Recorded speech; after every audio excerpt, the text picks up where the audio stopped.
this country is at war with Germany. We shall go on to the end. I remember the sheets of flame which came up and almost blinded us from our guns.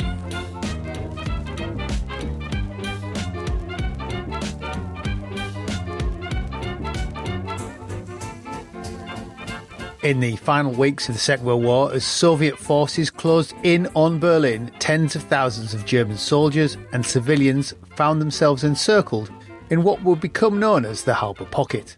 In a desperate attempt to break out west and surrender to the Americans rather than the Soviets, brutal fighting erupted in the forests south of Berlin. The result was one of the bloodiest and most chaotic battles of the war's final days. Joining me to discuss this is David Sumner. David is a British-German World War II historian and podcaster based in Berlin. He's the producer and host of Europe at War, a weekly podcast that explores lesser-known battles and stories of the Second World War with a particular focus on the Eastern Front. David, welcome. Thank you for joining me. So we're going to be discussing the Halbe Pocket. This is April, 1945. We probably need to set the scene. It's really close to the end of the war. The Battle of Berlin is underway.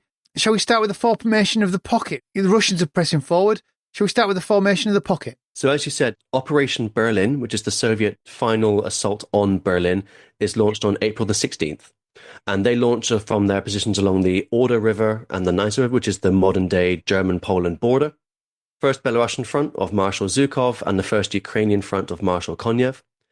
They are in a race towards Berlin. Marshal Zhukov is launching his attack on the Zielauer Heights, which is about 60, 70 kilometers east of Berlin. And then Marshal Konyev is down to the south in southern Brandenburg. When Zhukov launches his attack on April the 16th, he gets bogged down for 3 or 4 days through German defensive lines, huge body count along the Zielauer Heights. Marshal Konyev launches his attack from south Brandenburg and has essentially a blitzkrieg-style success. He goes very, very quickly through southern Brandenburg towards south Berlin. Now, the main German force in the area trying to hold back these Russian armies, which at its vast Red Army fronts, is the German Ninth Army. So the German Ninth Army, they're the ones fighting Zhukov's forces along the Zielauer Heights. They get pushed back by Zhukov's forces there. Then coming up behind them is Marshal Konyev's first Ukrainian front that's coming around the back, sweeping towards South Berlin. And that's the nexus of the pocket, which then forms in the days afterwards. So the German Ninth Army, at the start of the battle, was about 200,000 troops, positioned along the Zielauer Heights. Zhukov's front was close to 1 million men, so there's quite the discrepancy there in terms of troops. But on top of that, had literally thousands of guns, thousands of tanks and planes, a huge disparity in terms of equipment and firepower. The German Ninth Army said about 200,000 people, maybe a couple of hundred tanks or so at most. First Ukrainian front is another 600,000 men coming around the back. So yeah, within a couple of days, by I think April the 24th is when the pocket is formally formed. And that's when you've got this Ninth Army stuck between Zhukov's front to the north and the east and Konyev's front to the west and the south. You know, they could have just gone straight west into Berlin, but they're actually kind of skirting round the southwest, aren't they, the Ninth Army? Why do they not just move into Berlin, which I guess would be, from their point of view, they're defending the capital and they're moving into their own territory, as it were. They're falling back on themselves. So some sections of the Ninth Army do exactly that. They do fall back into Berlin. So General Weidling's 56th Panzer Corps, they get pushed back actually into Berlin itself. And General Weidling eventually becomes the new defense commander of the Berlin area mid-battle of the Battle of Berlin. The rest of the Ninth Army are split off by the power and the advance of Zhukov's forces. So as he's breaking through those defensive lines along the Zielauer Heights, he is splitting up the German forces in front of him. So that's why this huge body of German Ninth Army troops would prefer to be falling back towards Berlin, but they cannot. They have been pushed back by such the force of numbers against them from the Russian side. They have no opportunity. The second reason why they are not just falling back to Berlin kind of willy-nilly, Hitler issues them his typical Hitlerian stand firm orders. So they are ordered to try and hold as much of a defensive line along the Oder River for as long as possible. So they cannot quickly disengage from Zhukov's First Belarusian Front. They cannot just fall back and retreat, which I'm sure they would have liked to have done. They're not allowed to. There's a Führer order which says you are not allowed to. If any Wehrmacht commander retreats one step west, then he will be shot. So there's obviously large incentives there for them not to be seen to be retreating. But nevertheless, the facts on the grounds are they cannot withstand this pressure, this over 1 million men that's been flung at them from the front, and then the 500,000 men that come around them from the back, which is Konyev's army. And so they do inevitably get pushed back just by default into this southwestern part.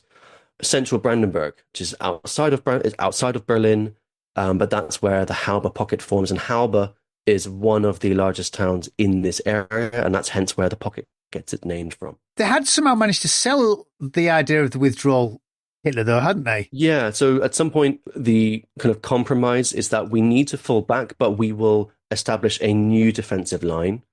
But we need some breathing space to do so. And the new defensive line could also then incorporate other scattered German forces like the garrison who was holding the city of Frankfurt Oder.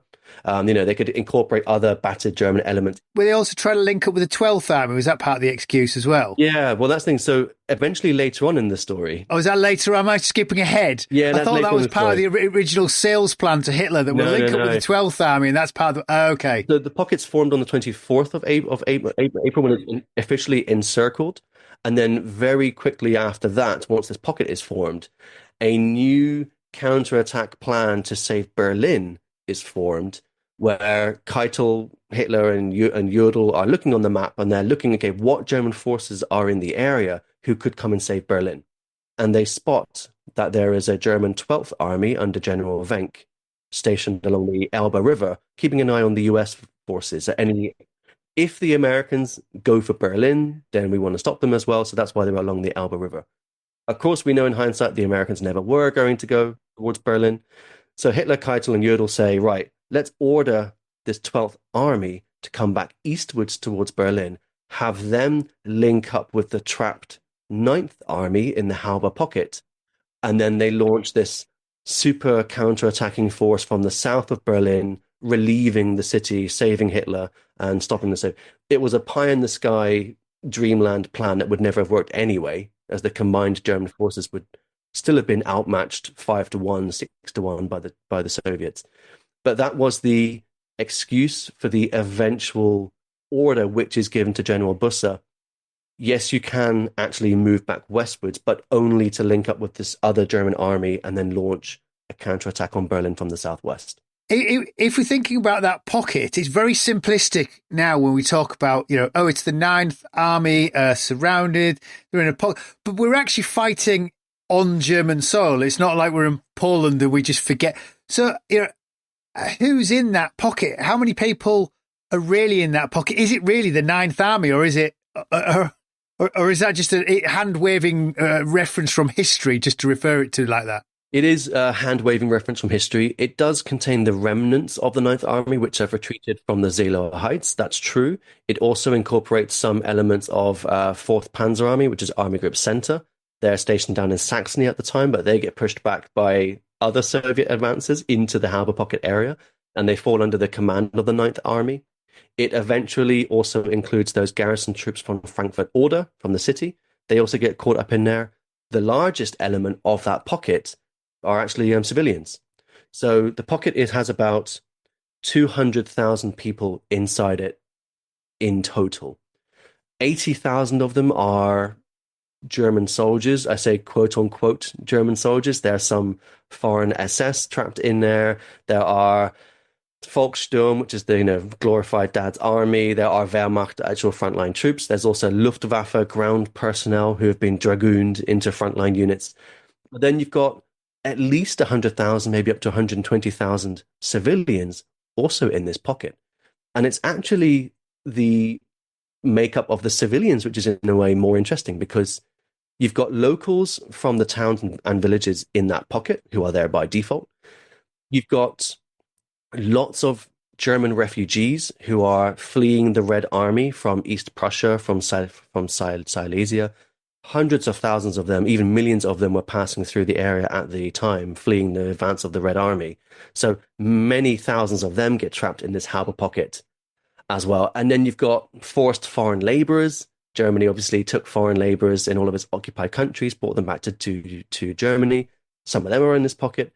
And I have seen some sources say that there may have even been some concentration camp inmates caught in the pocket as well. As you know, in the chaos of the end of the war, a lot of the camps were being dissolved. You had death marches, you had camp inmates were being marched all over. Some of them may have also been caught up in this pocket as well. I've only seen that referenced a couple of times, so I take that maybe with a pinch of salt. But you can definitely believe it. It's a very chaotic time. It's April, May, Germany, 1945. Everyone's on the move for one reason or another. Everyone's trying to flee conflict, and you're kind of surrounded. At which point, where do you flee to, kind of thing? Presumably, some people might have fled east, tried to flee the American, the conflict in that way, and it's everyone sort of culminates. What we know in hindsight is that we know East Germany will fall under the Soviet zone of occupation. They don't know that. So they don't know where the lines in the map are going to be drawn afterwards. So they don't know how far west is safe. In theory, Leipzig, for example, was liberated by the US Army, but Leipzig was given back to the Soviets after because Leipzig fell under the East. So even if you reach American lines, you don't know if that's going to be American controlled territory forever. So that's what's really driving these people. All they know is we need to flee the Russians. We need to flee these incoming Soviet forces. And I think that's a really one strong motivation why they really keep fighting. I think that's a really important thing. People often ask me when I talk about my podcast and the Halbe Pocket, why were the Germans still fighting at the end of April 1945? And if you're a Wehrmacht soldier and you surrender, then it's definitely 5 years minimum in a Soviet gulag. If you're SS, you're going to be shot on sight, most likely. If you're a civilian, well, if you're a man, then you're going to be taken as a work detail. And if you're a woman, well, we all know what happened to women. A lot of these German refugees who were fleeing the Russians were telling German women in Germany the stories of what had happened to them in East Prussia. So word got around very, very quickly what happens to the civilian population as well whenever these Red Army forces come through. So there's a real strong motivation there to not give up, to not surrender, and eventually that motivation even inspires them to launch breakout attempts from this pocket as well. Well, are they powerful enough to break out, though, the Ninth Army on their own? Do they do make an attempt? Because they're 79 tanks. Have they got it right? Yeah, 79 tanks. This doesn't sound like a lot when you've got 80,000 troops. No. So when the pocket is formed, they have about 79 tanks in total. Maybe if you take all like armored personnel carriers as well, then it inflates up to around about 200 quote unquote armored vehicles. They do launch multiple breakout attempts. They launch one very quickly. They launch a couple with some battle groups. But as you know, a battle group is what the Wehrmacht loved to have, but they're nowhere near strong enough to overcome multiple Soviet defense lines which have been placed to keep them entrapped. So the task of keeping people bottled up in this pocket fell to Konyev's First Ukrainian Front forces because they were west and south. So they knew if any breakout's going to happen, it's going to go west. So we will block them here. And they were laying down multiple lines of trenches, anti-tank barriers, tank traps. 40 to 50,000 landmines were placed to stop any potential breakthrough from succeeding. There were two Red Army armies, like Red Army Air Force armies, who were given the task of grinding down this pocket day and night through dive bombings, through everything. And they are targeting whatever tanks the Germans have left. So the first thing is to attack the tanks. And then the second thing they're doing is they're just strafing these lines of civilians and columns of refugees, essentially. The geography of the pockets within the Halbe Pocket is also working against the Germans because it's an area that's very, very marshy. It's got lots of sandy ground. If you have a 70-ton Tiger tank and you're trying to maneuver along this marshy ground, you're going to get stuck. So there's very few roads that they can use. Those roads have some bridges going over the rivers and streams which across the area. Of course, the Red Army Air Force target those bridges. They knock out those bridges so the Ninth Army can't even move its armored component from right to left within the pocket. And then the geography of the land, again, is also very, very heavily forested, which is good in that it grants the civilians and the kind of infantry some tree cover. But at the same time, the Russian artillery use that to their advantage, and they're firing tree bursts into the forests all the time. And so obviously the people are getting cut down with splinters and shrapnel flying through the air as well. So yeah, it's not a geography that's conducive to the movement of 200,000 people. No major roads in the area. The major roads go from south to north towards Berlin. They don't go from east to west. So it's very difficult. They're not ring roads round Berlin. No, or no roundabouts which they can easily use. So it's so they're in the pocket for, let's say, 4 days, you could say, but they are trying to launch multiple breakout attempts from it. And it's actually only on the 28th of April that one last big breakout attempt is launched. Can the 12th help? Are they trying to break in to relieve the pocket whilst the Ninth Army are trying to break out? Or at that point, it has German military command and control collapsed, and that's not possible for the Germans to organise that kind of operation? So those are the orders. So OKW still exists on paper. The order given to General Wenck of the 12th Army is that you should break through and link up with the 9th Army. But of course, he and his 12th Army can only get so far themselves, because they have to fight through hundreds of thousands of Red Army soldiers to get where they're meant to go. So he is able to move his army away from the Elbe towards the area of Potsdam, which is southwest of Berlin. He links up with the Potsdam garrison and he saves them, actually, the first thing that he does. But then they move down a bit more south to a town called Belitz, which is 60 kilometers west of the Halbe Pocket. That's as close as he can get. He cannot get any further. To even hold those lines in anticipation of a Ninth Army force reaching him is already a struggle. He's having to fight tooth and nail just to hold on to that ground. So he messages General Busse, who's the general of the German Ninth Army, and says, you need to break out to me. We cannot come and rescue you. You and your men and the civilians, whoever you've got left, if you want to survive and if you want to reach us in the 12th Army, and then eventually we can all come together and go west and surrender to the Americans. They don't want to go and save Berlin now. They all know that militarily speaking, Berlin is lost. Those generals, so General Wenck has no love for Hitler. He does not want to go and save the man under the Führer bunker. So they all know we would rather surrender to the Americans. So yeah, so the plan is Wenck holds his lines south of Belitz, and the Ninth Army remnants, as they're being ground down every day, have to then break out. And they launch their final successful breakout attempt on the 28th of April. So how have they managed to do this final punch when they've got almost no armour? They've got to cover 60 kilometres, which includes potential belts of tank traps, mines, through presumably forested areas. So the Russians, it limits their movements of approach on the Russians. How do they finally manage to, is it just desperation that punches them through? It is. So by the time they launch the breakout attempt on the 28th of April, the pocket is now measuring only 140 square kilometers.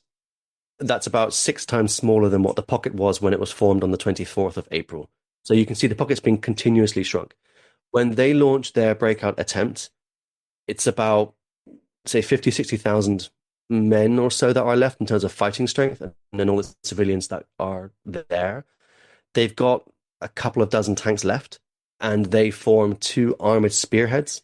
One's led by the Kurmark Division, one's led by the 502nd SS Heavy Panzer Battalion, and a couple of dozen tanks each, running on the diminishing stocks of fuel that they have left. They are siphoning off civilian vehicles to get whatever petrol that they can, and it's nothing more organized than having a couple of Panther and Tiger tanks at the front, followed by a couple of armored personnel carriers, staff cars for the officers, and then a mass of civilians, walking wounded, and every other kind of type of infantry, as you can imagine, walking behind them. And they're taking very, very narrow forest paths through dense forest. By now, the town of Halbe itself has actually been taken by the Russians. So they have to break through the town of Halbe first, which has now been garrisoned by a few rifle regiments and things from the Russian side. And that is the start of the breakout, and that already itself is a bloodbath. Halbe has been turned into that point. It's been garrisoned by the Soviets. Now they've put their own tank traps on every major road leading in and out of the town. And the stories are pretty horrific. It's tanks ramming these barriers, trying to force where there are machine gun posts stationed left and right of these barriers. All of the houses have got troops in them, raining down phosphorus grenades, artillery, everything down onto these tanks.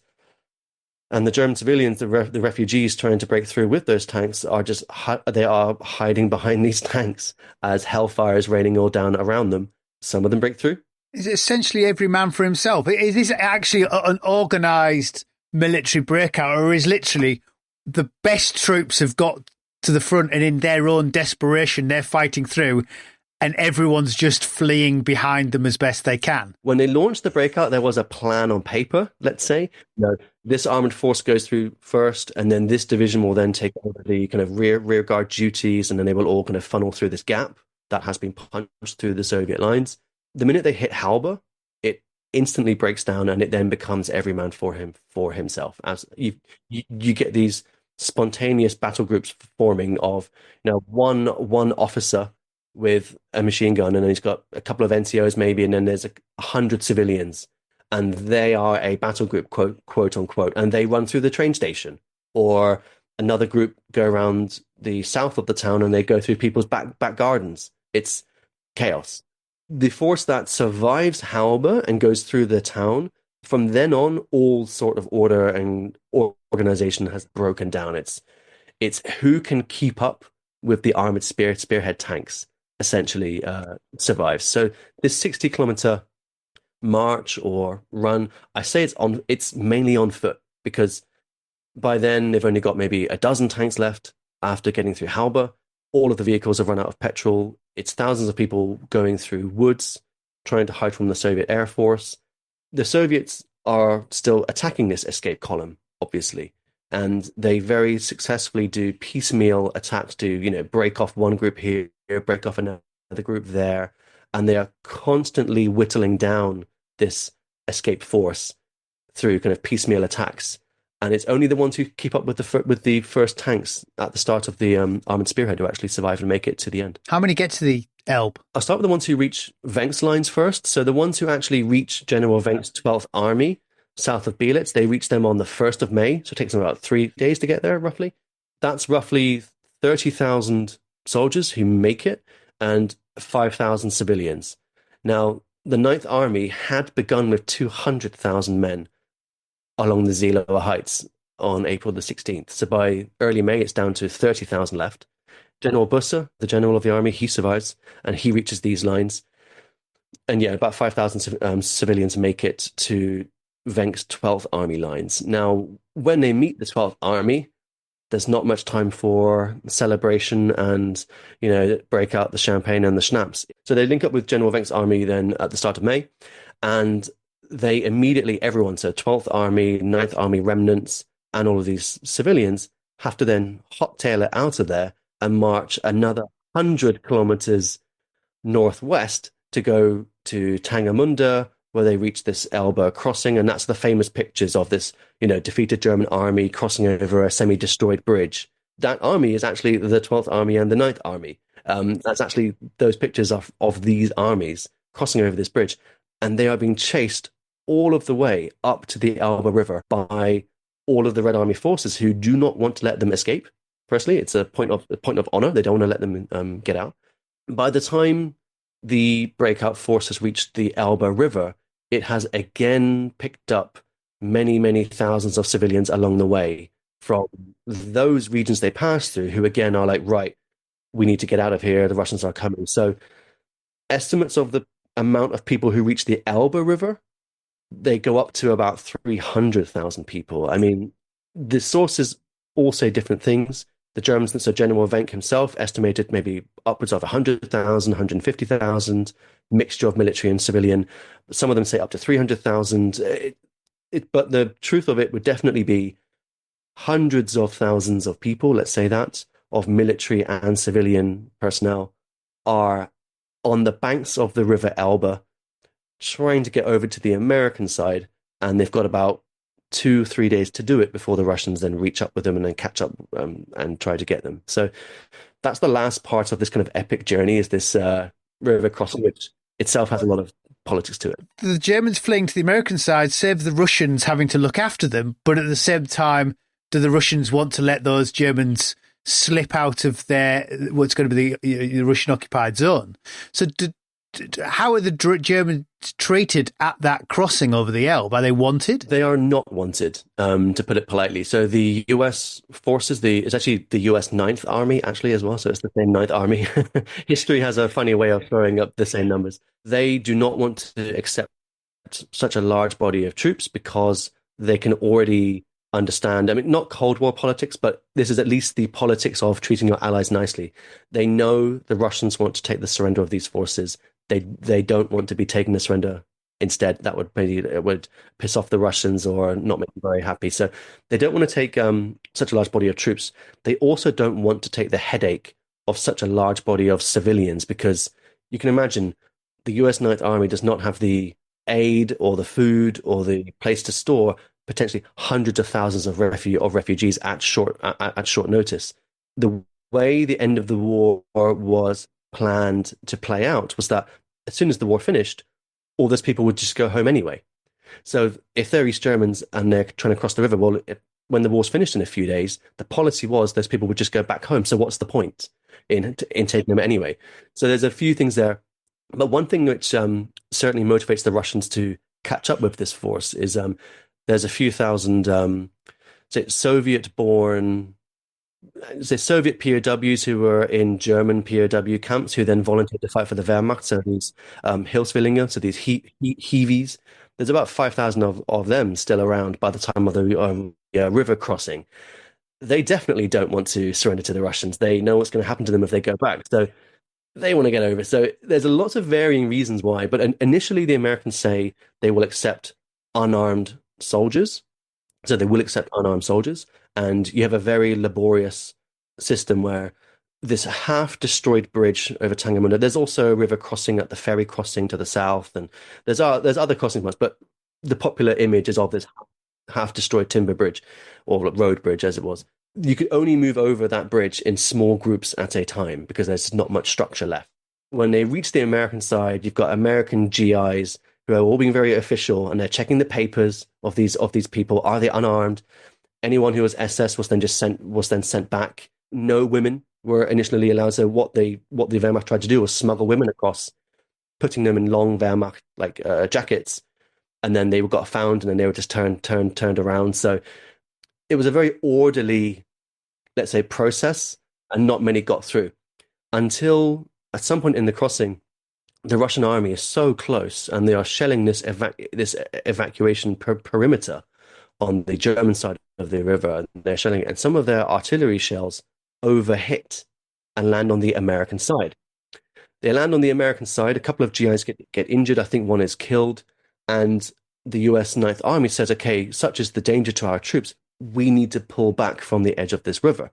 They pull back by about 2 kilometers, I think, which gives all of the remaining German soldiers and civilians on the German side an opportunity to just swarm across the river, knowing that there's no American forces there to kind of stop them. And that's when you get your real chaotic scenes of people building kind of makeshift rafts out of like a couple of kind of empty gas cans or like petrol cans just tied together. Many of them try swimming across as well. There's stories of a strong swimmer would go across the water with maybe a rope or a cable in between his teeth, tie it to a tree. Some people would then try to go over that cable and kind of go across, especially if they couldn't swim. But it was a flood time of year, so the waters were raging. Many hundreds drowned. All hell breaks loose. But amazingly, quite a large contingent of those escapees do actually make it over to the American side. And as I said, there's estimates of at least 100,000 make it. We're going to take a break. We'll be back in a moment. Now, I am intrigued by, because obviously talked recently about what's still visible in Berlin from the war. Obviously, Berlin's Berlin's rebuilt. There's a sort of a push to rebuild Berlin. It's the political and economic centre of Germany, so it gets rebuilt, but there's only so much money. So, but there's scars and signs from the war still there. I wonder how much, the fighting is incredibly heavy. How much has that, is that visible around Halbe now? Is it, can we still see those signs of war? Yes, shockingly so, after 80 years. So Brandenburg is the federal state within Halbe. So Halbe is within Brandenburg. Brandenburg is what surrounds Berlin. I saw a statistic from a couple of years ago, just before COVID, that 20% of Brandenburg's territory is still contaminated with ammunition from the Second World War. And they reckon up to 1/3 of its forests. So huge swathes of the land, especially in the Halbe area itself, are riddled with equipment and detritus of war. I've walked through the forests there many, many times. I've done walk in the ground kind of thing there. And you can still very visibly see dozens of impact craters from obviously Russian shelling has come in. You can see foxholes. You can see defensive holes dug out by German troops. I have found rusted out jerry cans, Wehrmacht spades, spark plugs. I found a hair comb. I found actual bullets. So the casings of, and in some cases still with the bullet actually inside, unfired. There are many videos on YouTube of metal detectors who go around there and they find Enigma machines and Panzerfaust. It is riddled. One really kind of funny thing of that is what's the impact of that now today? So obviously to me as a, hobby historian, I just walk through the woods and I can find these things. I can find shrapnel. That's interesting to me, but to the locals who live there, I mean, they're still finding bodies. Whenever a lake needs to be drained because they want to maybe put some water into the local farms, they're turning up skeletons from people who have died. I mean, the German War Graves Commission runs the forest cemetery in Halbe, where most of the dead from this battle have been buried. Every couple of years, the German War Graves Commission are still doing mass burials of people. They did one in 2020 and one in 2022, where they buried about 80 to 100 people each time. And that's bodies that are still being found, still being dug up now. There's still human remains. There's still ammunition, as I said. It's very staggering. I always imagine that if we lived in Britain and you walked through a part of the Cotswolds or like Dartmoor and there was just ammunition lying around or bodies, it would have been cleaned up by now. In Germany, such was the scale of the fighting. We're talking about hundreds of thousands of soldiers being involved in this engagement. You have to remember, a lot of the people who were going through, I mentioned the German refugees, well, they didn't have ID papers. No one knew that they were there. So bodies often get unidentified. There's still many, many unidentified bodies. In Halbe, the forest cemetery, which is the largest or one of the largest Second World War cemeteries in Germany, has up to 28,000 bodies buried there, of which about half of them are still unidentified.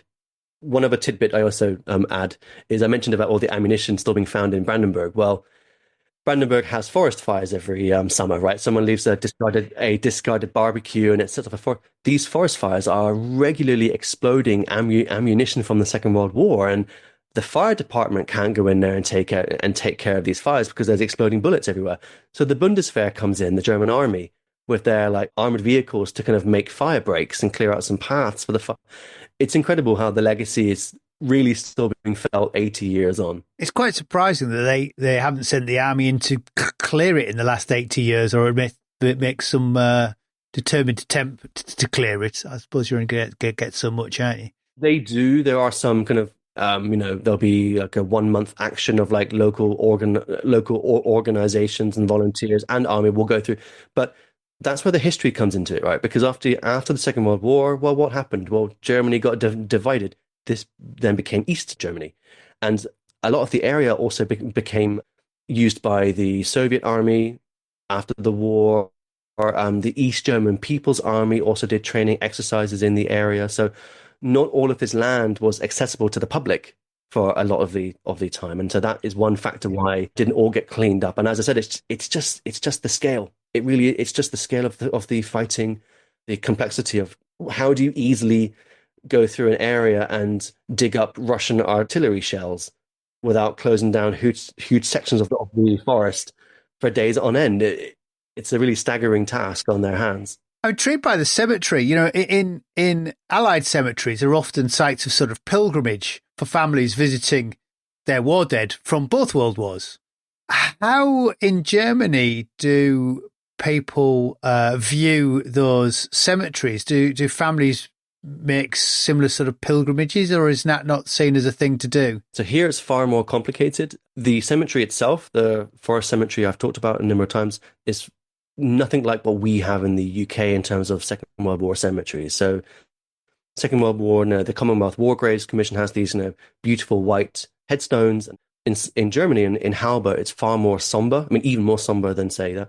It will be simple plaques on the ground, and the plaques might say the name of the person if we know who's there, but it would just often say 89 bodies buried in a mass grave. And so, yes, it gets commemorated by the locals. I mean, when we talk about the civilians who died, it's often going to be their relatives. Maybe, if they're elderly, it might have been brothers and sisters and families. So people do go and lay candles down on the gravestones to commemorate their family members. But that has also led to some trouble because there are, unfortunately, far-right elements in Germany who also then try to lionize this story of, a successful escape from the pocket, and isn't it all very glorious? And they will also try to go to the cemetery and lay down their own candles and their own, flowers on the graves of Wehrmacht soldiers. So there's been many times where families have gone down and put candles down, and then the police have come in and taken away those candles because they thought they'd been put down there by some far-right unsavory elements. So it gets very, very complicated. To some people, it's a personal family history. To other people, it becomes a bit more political, obviously. But in any case, that's the struggle, I think, of Germany and how it deals with its overall Second World War legacy. And I must say, most Germans are very, very good on that. They understand the responsibility of what happened and how it shouldn't happen again. And they're very they do lots of educational programs, really, to try and teach local school kids about the history and what actually happened here, and make sure it doesn't get abused or adopted by the wrong kind of people. Do these closing battles, are they actually taught, or memorialized might not be the right way to put it, but if you're in sort of the UK or in Normandy, there'd be a plaque or maybe a board that explains what goes on, what happened. Do you get such things in areas like Halbe? So in Halbe itself, there are a few information placards kind of throughout the town, saying that this was a train crossing which 80 years ago was actually an anti-tank barrier. So there's something there. And in front of the cemetery itself, the forest cemetery, there's like a mini exhibition. But what they do there, which I think is very, very good, is they do tell the Halbe story, but they say what happened in Halbe, they were the bookend of the Eastern Front. So it starts with Operation Barbarossa and the whole story all the way through over the previous years. And then it ends with Halbe. It ends with the Battle of Berlin. But it makes it very clear to the reader, hey, the Wehrmacht and certainly the SS did lots of bad things themselves in previous years throughout the Soviet Union. So it is contextualized in a very important way. But that's the difference between, I guess, a UK memorial, a UK info plaque about a D-Day, disembarkation site, or a place where can just say, "Hey, here's D-Day. Here's what happened." Within German war memorials, they always contextualize the entire conflict to say what were its origins, what went wrong, obviously who were the bad guys, and what happened, and then this is the battle, which is the culmination of all of the history that ran up to it. That's perhaps so partly because in Britain we have sort of a cultural memory of what happened, so you don't necessarily. Well, until recently, I don't think in Britain you've had to quite give so much context of what happened during the war because there was an understanding of what happened with the war. It's interesting when you start to read more modern history books how much modern history books can't rely on the fact that the reader is fully aware of what happens and what an army unit is, and they go into much more detail contextualizing everything, whereas in the 40s, 50s, well, so the 50s, 60s, 70s and 80s, we just sort of knew it. It was kind of through family members, war films. That memory was there because it was spoken about, and people sort of lived, in many respects, as a child, we lived and breathed that kind of thing in our cultural memories on, famously wet Sunday afternoons watching yet another war film. Exactly. I mean, it won't shock you or your listeners to hear, but on German TV on a bank holiday weekend, they don't show The Great Escape, right?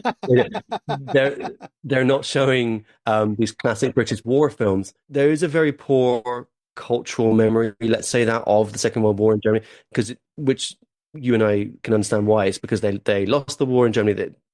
They're not going to remember it in a positive way.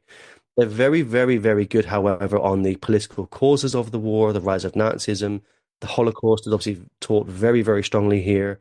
School groups will go almost on a yearly basis to their local concentration camp. But their knowledge of the military side, lots of my German friends cannot name me a single German general. They might name Rommel, but that would be the only one. They have a passing knowledge of things like D-Day, but again, that will be because of films like Saving Private Ryan. It won't be because of or they will know things like Downfall, and there's very kind of modern. But even then, Downfall as a modern German film, and it came out in 2004, was still, I think, I wouldn't say controversial, but to many Germans, it was okay. This is what happened. This was the fall of Berlin. This was the fall of the Führerbunker and everything, and the fall of Nazism. And that was still an eye-opener and a first contact point for many people. I've got friends who've lived in Brandenburg all of their life and did not know about the Halbe Pocket. They said, "Oh yeah, I used to ride past there on my bicycle going to school every day, and I would see signs up saying, do not walk through these woods because there's unexploded ammunition." But I never knew why. And they listened to my podcast, which I did. And that's when they got to actually learn the facts. How many people, which armies, which generals, and what were the causes. So Germany doesn't have the same, let's say, relationship with the war as obviously we do in Britain. And that's understandable, but it does manifest itself in many different ways. Yeah, and it's also complicated by the fact that up until 1989, there was an East and West Germany that no doubt had the Russian version in East Germany was a different war than the West German history because the two were allowed to be told differently. I must speak on that, yeah. So the Russians within the East German understanding of the Second World War, well, the Red Army is treated as an army of liberation. The Red Army liberated us from fascism. They do not mention all of the kind of mass rapes. They do not mention about all the civilians that were killed along the way, but they just portray them very positively. So lots of people who grew up in East Germany have that view of the war and that view of the Soviet Union and of the Red Army itself. And like you said, a lot of history happened in between. I mean, for us, I think in Britain, for sure, the Second World War is kind of our lynch point of the 20th century. And in Germany, that's true. But in Germany, also had to deal with East and West Germany afterwards. They had to deal with the Cold War. And if you talk to East Germans, they're far more interested in the fall of the wall and what did that mean for them and their lives than the Second World War, which is just another generation back. But it feels more distant because a lot more a lot of history happened in between in Germany. And that's obviously going to impact their priorities for how they view these different events. Fascinating stuff. Well, thank you, David. Well, listener, that is it for this episode. If you would like to hear more from David, you can find his podcast, Europe at War, wherever you get your podcasts. It's well worth checking out, especially if you're interested in the Eastern Front and the lesser-known stories of World War II. And if you enjoy the World War II podcast and want to support what I do, why not consider becoming a patron? As a patron, you'll get access to extras like bonus episodes and ad-free listening. You can find all the details at patreon.com/WW2podcast. It helps me keep the show going and is always very much appreciated. Well, that's it from me. So until next time, I'm Angus Wallace, and thanks for listening.